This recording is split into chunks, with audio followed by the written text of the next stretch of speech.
Olá, eu sou Fernando Pereira, sou professor de Economia da Unifal e queria tratar aqui sobre alguns aspectos relacionados às políticas de transferência de renda que o governo federal adotou como medida de minorar os efeitos da crise econômica que o país vem enfrentando. Em primeiro lugar, é importante dizer que políticas de transferência de renda dessa natureza são essenciais.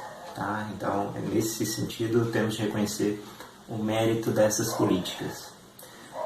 Isso passa por dois pontos, tá? Que se tornaram um consenso dentre os economistas nas últimas semanas.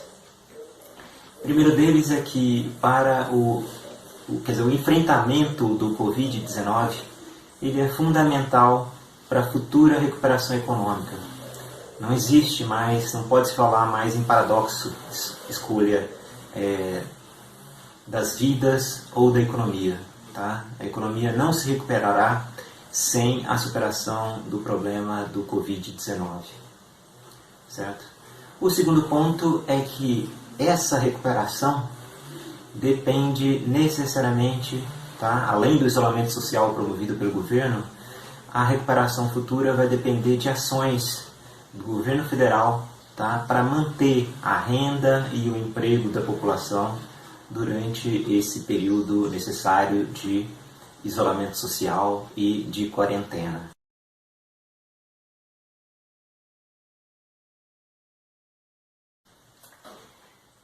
Entretanto, embora reconhecendo os méritos dessas políticas, tá?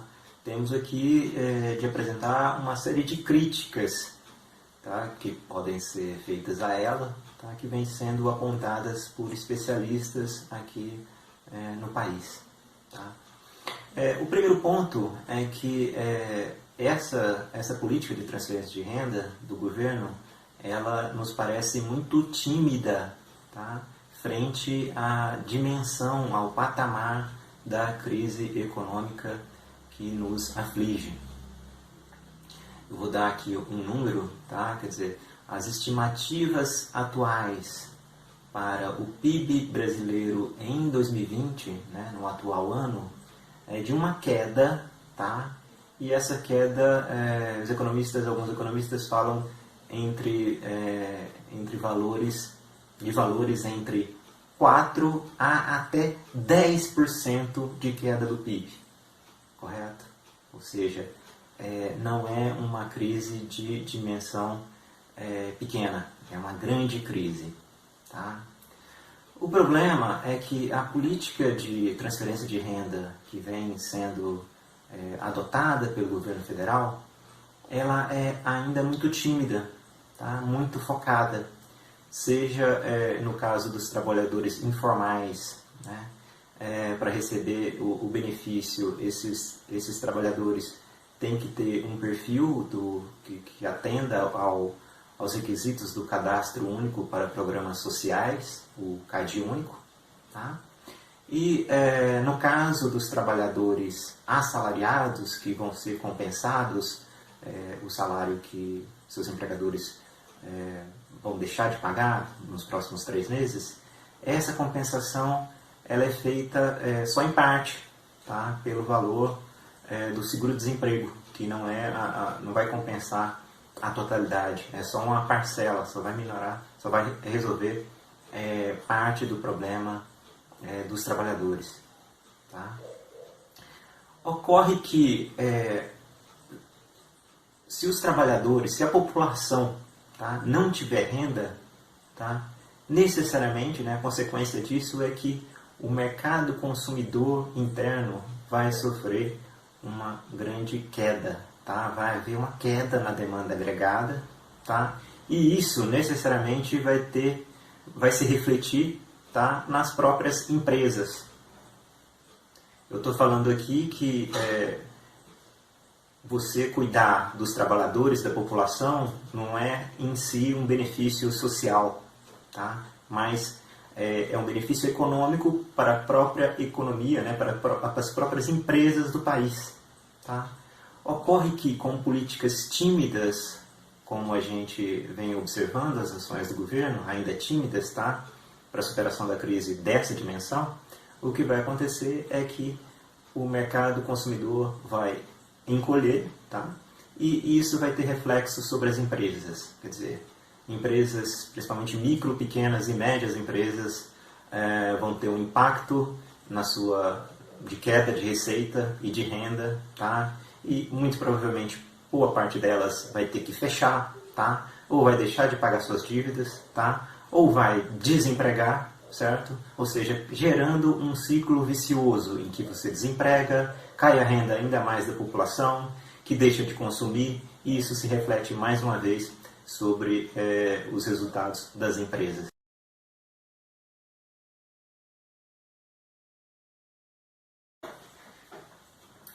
Por fim, uma questão que deve vir à tona, né?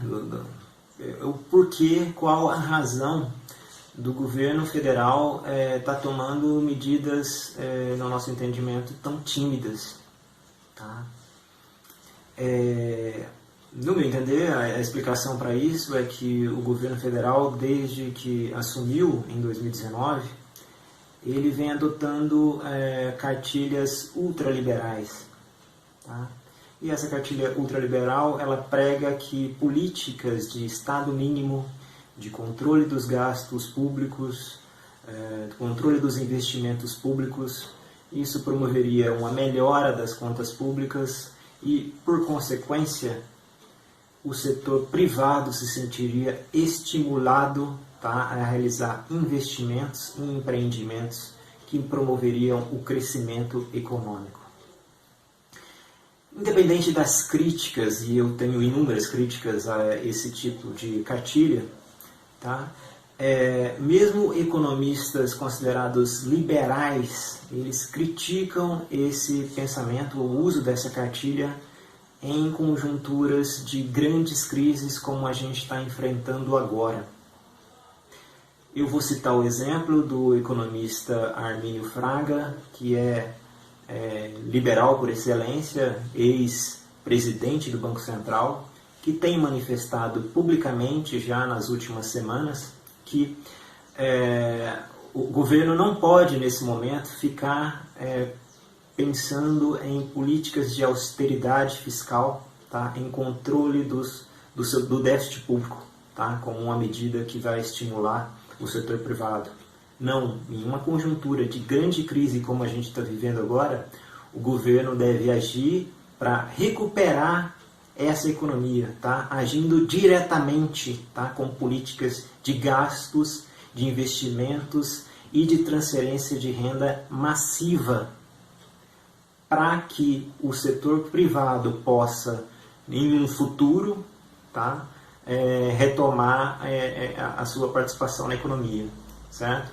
Quer dizer, a ideia é que essa recuperação econômica, ela não ocorrerá sem a liderança do setor público, tá? Do governo federal. Agora, o grande problema então, o governo vai expandir sua dívida agora para lidar com a crise econômica, e o que vai acontecer depois, né? Com a explosão dessa dívida, não vai comprometer as gerações futuras, tá? Bom, economistas liberais, tá? Vou citar o exemplo aqui agora do Henrique Meirelles, também ex-ministro da Economia, ex-presidente do Banco Central. O Henrique Meirelles deu uma entrevista ontem à BBC, tá? Falando que a emissão monetária é a melhor estratégia para o governo federal financiar suas ações de combate à crise, tá? E ele reconhece que isso não geraria nenhum impacto sobre a inflação, tá? Qual que é o argumento? A gente está com uma crise de queda na demanda agregada muito acentuada, tá? E o que deve se aprofundar nos próximos meses. Quer dizer, então, na medida que o governo emitir moeda, tá? Emissão monetária, política de emissão monetária por parte do governo não tem o menor risco de promover inflação em uma economia como essa, tá? E a vantagem natural desse tipo de financiamento da política pública é que isso não vai implicar a expansão da dívida pública brasileira.